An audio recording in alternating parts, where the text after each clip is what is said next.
So, hello again. This is Eliza Solitario reporting about art, play, and civilization.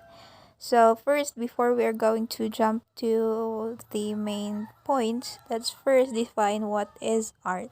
According to Leo Tolstoy, art is the activity by which a person, having experience and emotion, intentionally transmit it to others. For example, for this is what I have discussed earlier, which is a poem. So poem is an art which the author transmit his work towards the others, and they will just going to interpret his work. The next one is what is play. So a play is a work of drama, usually consisting mostly of dialogue between characters and intended for theatrical performance rather than just reading. The writer of a play is a playwright. So basically, art and play are connected. You cannot create a play without an art, since drama in a play is a work of art. Their costumes, their movements of their hands, and that's it. The next one is civilization. So, a civilization is a complex human society, usually made up of different cities with certain characteristics of cultural and technological development in many parts of the world. Early civilizations formed when people began coming together in urban settlements. So the civilization is the one who criticizes the work of art or the play. So they are the one who is going to receive the impact of this art by different artists.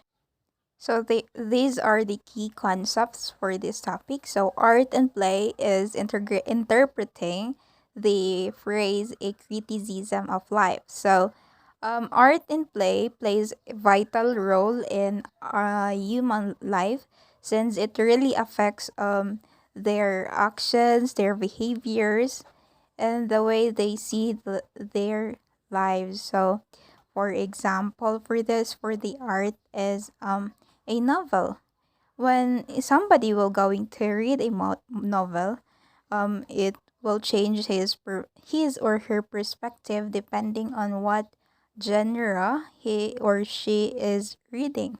For example, is the novel Macbeth. The moral of the story of this novel is honesty is the best policy. So, as a person, you will going to be honest about everything, since you are afraid to get the consequences of your lies. Movement looks at how people connect, how our ideas, technology, and culture are being passed on. So, what do you mean by how ideas, technology, and culture being passed on? This means that a play can convey a message from the history to the present time. So, for example, is the genre historical play. Example for that historical play is Juan Luna. We don't know, we as the generation today, we don't know what happened in the past. By performing that play, we have the idea. We have the idea on what happened on the past, and they really convey the message towards the audience, which the audience will going to see and understand the message and the event in that certain time. And by that, they are going to pass the traditions, the culture that we have. Mothers would no doubt about of their own sweet teaching, fathers the examples which they set, and schoolmasters of the excellence of their instructions. Happy is the country which has such mothers, fathers, and schoolmasters. But the novelist creeps in closer than the father, closer than the schoolmaster, closer almost than the mother. So what does this mean?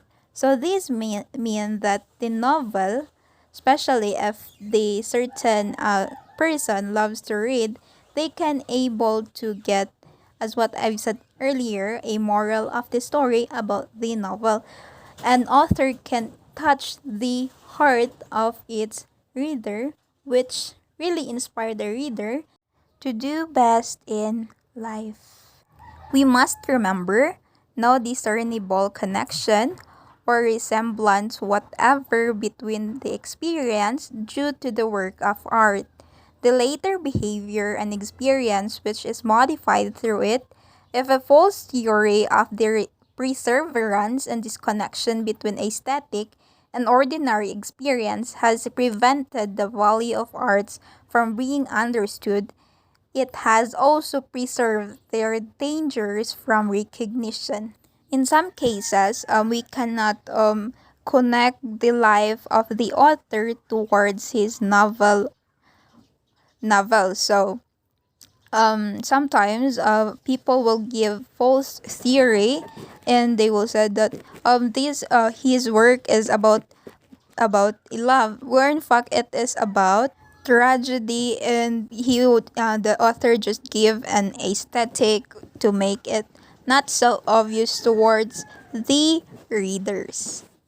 As with so many other aesthetic doctrines, the opinion that art is a form of play may indicate either a very shallow or very penetrating view.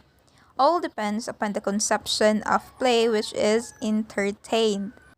Art, it was thought, had little practical value of the obvious kinds, so some indirect means must be found by which it could be thought to be of service. So sometimes the author will put not so obvious tactics for the critics to go deeper, so that it will be interesting towards the audience.